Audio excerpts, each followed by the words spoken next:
فاطر السماوات والأرض أنت وليي في الدنيا والآخرة توفني مسلما وألحقني بالصالحين صدق الله العظيم. فکر عقبا کی کر آج ہی بے خبر، فکر عقبا کی کر آج ہی بے خبر، کل نہ کر کل کی کل کا بھروسہ نہیں، کل نہ آئی کبھی اور نہ آئے گی کل، کل نہ آئی کبھی اور نہ آئے گی کل، کل تو کیا ایک پل کا بھروسہ نہیں۔ معزز سامعین و سامعات، میں نے قرآن کریم کی ایک آیت آپ کے سامنے پڑھی ہے جس میں اللہ تبارک و تعالی نے ہمیں ایک دعا سکھلائی ہے۔ اس آیت میں اللہ تعالی نے ہمیں ایک دعا سکھلائی ہے اور اس دعا سکھلانے کا جو سبق ہے زندگی گزارنے کے لیے وہ سبق ہمیں پڑھایا ہے۔ اسی کی روشنی میں تھوڑی سی بات عرض کرنا چاہوں گا۔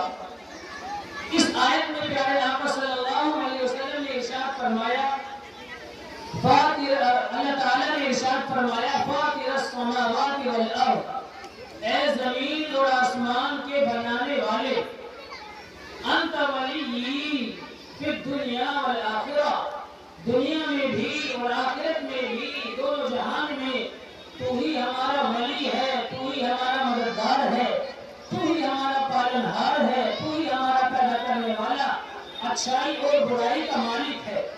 لہذا اے مولا، اے اللہ، توفنی مسلمہ، مجھے ایمان کی حالت میں موت عطا فرما، میرا خاتمہ ایمان پر فرما، وَأَلْحِقْنِي بِالصَّالِحِينَ، اور نیک لوگوں کے ساتھ مجھے شامل فرما، نیک لوگوں کے ساتھ مجھے شامل فرما۔ اس میں دو دعائیں ہیں، اللہ کی حمد و ثنا ہے، اللہ کی بڑائی اور کبریائی بیان کی گئی ہے۔ مولانا معراج دامت برکاتہ العالیہ نے ایمان کے حوالے سے بڑی تفصیلی گفتگو کی۔ مولانا نسیم احمد صاحب دامت برکاتہ العالیہ نے ایمان کی روشنی میں عقائد اور اعمال پر تفصیلی گفتگو کی۔ انہی کی روشنی میں میں صرف یہ بات عرض کرنا چاہتا ہوں کہ ایمان کتنا قیمتی ہے۔ دنیا اور آخرت میں جو کچھ بھی ہمارے پاس ہے، کائنات کی ہر چیز سے زیادہ قیمتی ایمان ہے۔ اسی وجہ سے ایمان کے لیے بڑی بڑی قربانیاں ہمارے صحابہ کرام نے، صحابہ کرام سے پہلے ہمارے بزرگان، صحابہ کرام سے پہلے انبیاء کرام نے، ان کے بزرگوں نے اور انبیاء نظام نے، اور پھر ہمارے علماء کرام بزرگان دین، ان کے گھر والوں اور گھر والیوں نے، مردوں اور عورتوں نے ایمان کے لیے کیسی کیسی قربانیاں پیش کی، اپنے آپ کو قربان کر دیا، لیکن ایمان پر آنچ آ جائے اس بات کو گوارا نہ کیا۔ حضرت ابراہیم علیہ السلام آگ میں پڑ گئے، آپ کو ایمان کے لیے آگ میں ڈال دیا گیا۔ اللہ کے نبی صلی اللہ علیہ وسلم راستے میں آپ کے کانٹے بچھائے گئے، آپ پر پتھروں کی بارش کی گئی، کوڑے کا ڈھیر آپ کے اوپر پھینک دیا گیا، حرم کے اندر بھی آپ کو عبادت کرنے سے روک دیا گیا۔ اور میری ماں اور بہنوں سے یہ نہیں کہ مردوں نے قربانیاں دی، عورتوں نے بھی بڑی بڑی قربانیاں دی۔ تو چھوٹے چھوٹے واقعات میں اپنی ماں اور بہنوں کی قربانیوں کے آپ کی خدمت میں رکھنا چاہتا ہوں کہ ایمان کو بچانے کے لیے کیسی قربانیاں دی، اور ان قربانی دینے کے نتیجے میں اللہ تبارک و تعالی نے انہیں کتنا بڑا انعام دنیا میں بھی اور آخرت میں بھی عطا فرمایا۔ ہم نے فرعون کا نام سنا ہے، فرعون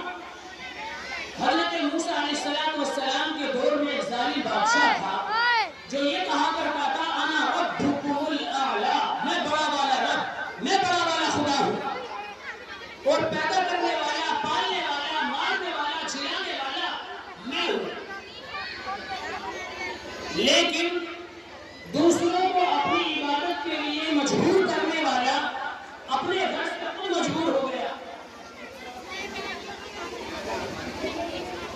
اپنے گھر سے خود مجبور ہو گیا، خود ان کی بیوی حضرت آسیہ اور خود ان کی غلام اور باندی اسلام میں داخل ہو گئی، ایمان میں داخل ہو گئی۔ ایک مرتبہ پیارے آقا صلی اللہ تعالی علیہ وسلم معراج کو تشریف لے جا رہے تھے، تو جاتے ہوئے انہیں بالکل عرش الہی کے بیچوں بیچ ایک اعلیٰ بہترین عالیشان خوشبو محسوس ہوئی۔ تو وہ حضرت جبریل امین علیہ السلام سے پوچھنے لگے خوشبو کیسی آ رہی ہے، کہاں سے آ رہی ہے؟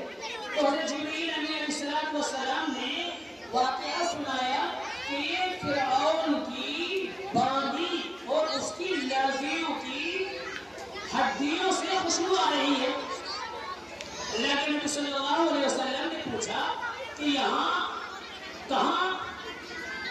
تو حضرت جبریل امین علیہ السلام نے ان کو پورا واقعہ سنایا کہ ہوا یہ کہ ایک مرتبہ فرعون کی باندی کنگھی کر رہی تھی، فرعون کی لڑکی کے بالوں میں، شہزادی کے بالوں میں اس کے ہاتھ سے کنگھی گر گئی، تو اس کی زبان سے ایک جملہ نکلا بسم اللہ۔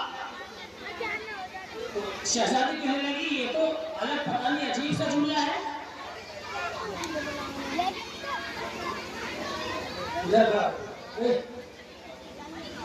یہ تو عجیب سا جملہ ہے، میرا ابو میرا رب ہے، تمہارا بھی رب ہے، اور تم نے کسی اور کا نام لے دیا۔ اس نے کہا نہیں، تمہارے ابو فرعون جو ہے وہ رب نہیں ہے، بلکہ رب تو وہ ہے جو مارتا ہے، جلاتا ہے، زندگی دیتا ہے، موت دیتا ہے، جو ساری کائنات کا پالنے والا ہے۔ یہ بات فرعون کے علم میں آئی، فرعون نے اپنے دربار میں بلایا اور دربار میں بلا کر کے کہا کہ کیا تم مجھ کو رب نہیں مانتی؟ اس نے کہا نہیں، میں تم کو رب نہیں مانتی، بلکہ میں نے آمنا برب ہارون و موسیٰ، میں نے تو موسیٰ کے رب پر ایمان قبول کیا، ایمان لے آئی ہوں، میں موسیٰ کے رب کو اپنا رب مانتی ہوں۔ فرعون کہنے لگا دیکھ لو، سن لو، اگر تم اپنی اس عقیدے سے باز نہیں آئی تو تمہیں سخت سزا دی جائے گی۔ باندی کہنے لگی تم چاہے جو کر لو، جو تمہاری مرضی ہو، جو تمہارے بس میں ہو، جتنی تمہاری طاقت ہو، اپنی ساری طاقت آزما لو، لیکن ایمان سے میں پھرنے والی نہیں ہوں۔ فرعون نے اپنے درباریوں سے کہا آگ جلائی جائے، کڑھائی تیار کیا جائے، آگ جلائی گئی اور تندور پر بڑی کڑھائی کو رکھ دیا گیا، کڑھائی لال ہو گئی، سرخ ہو گئی، اس میں تیل ڈال دیا گیا، تیل پک کر کے کھولنے لگا۔ فرعون کہنے لگا کہ تمہاری جو یہ بیٹیاں اور تمہاری جو یہ اولادیں ہیں، اگر تم نے میری بات پر لبیک نہیں کہا، اپنی غلطی سے پیچھے نہ ہٹی، تو تمہاری ان بیٹیوں کو اور تمہاری اس اولاد کو تمہارے سامنے تپتے ہوئے کڑھائی میں ڈال کر بھون دیا جائے گا اور اس میں پکا دیا جائے گا۔ فرعون کی باندی کہنے لگی تمہارا جو من آئے وہ کرو۔ فرعون نے پہلے بڑی لڑکی کو بلایا، بڑی لڑکی کو بلا کر کے جلتے ہوئے کڑھاؤ میں ڈال دیا، اس کے بعد اس سے چھوٹی لڑکی کو بلایا، اس کو جلتے ہوئے کڑھاؤ میں ڈال دیا۔ تیسری اور بیٹی تھی دودھ پیتی بچی، جو ابھی اپنی ماں کا دودھ پی رہی تھی، بہت معصوم سی چھوٹی سی بچی۔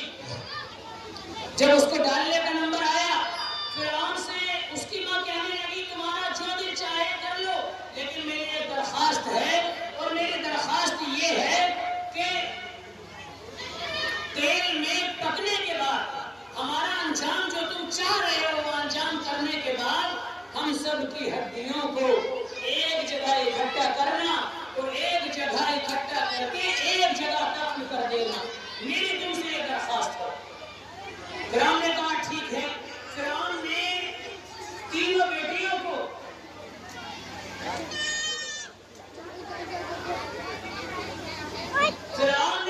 بیٹیوں کو اور باندی کو اپنے سامنے جلتے ہوئے کڑھائی میں ڈال دیا، فرعون کی باندی نے اللہ سے دعا کی، اے اللہ تبارک و تعالی فرعون کے ظلم سے ہمیں نجات عطا فرما۔ حضرت جبریل امین علیہ السلام نے فرمایا کہ ان کی ہڈیوں کو اکٹھا کر کے ایک جگہ دفن کر دیا گیا۔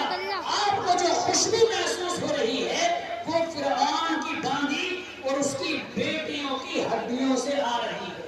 ہزاروں سال گزر گئے، جسم گل گیا، جسم سڑ گیا، قبر کا نام و نشان باقی نہ رہا، لیکن ان کی ہڈیوں سے ایمان کے لیے قربانی دینے کی برکت سے اللہ کے نبی صلی اللہ تعالی علیہ وسلم معراج کے لیے تشریف لے جا رہے ہیں تو ہڈیوں کی خوشبو محسوس کر رہے ہیں۔